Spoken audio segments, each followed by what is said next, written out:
প্রভু আমার ধুলা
দর্শন করে লীলায় পথ দিলেন ওরে খেলায়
মেন ভোকালটা একটু বাড়াই দিতে হবে তো।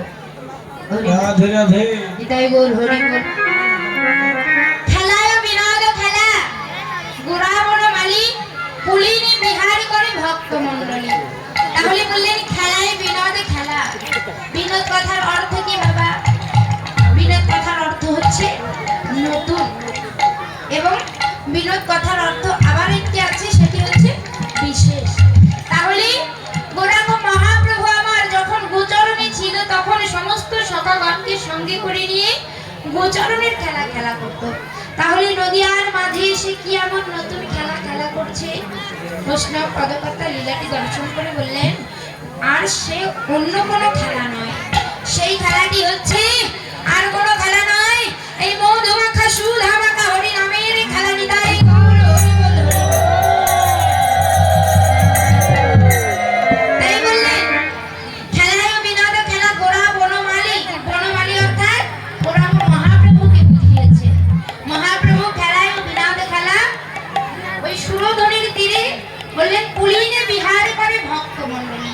তাহলে পুলিন কাকে বললেন? ওই সুরধনির তীরটাকে বলা হচ্ছে পুলিন। তাহলে কেমন খেলা? এই জাগতিক জগতে খেলা যদি কেউ খেলা করে বাবা, সেই খেলায় দুটি পক্ষ থাকে, এক পক্ষ হেরে যায়, অপর পক্ষ জিতে যায়। কিন্তু এই মধু মাখা, এই সুধা মাখা হরি নামের খেলা এমনই খেলা, এই খেলা যারা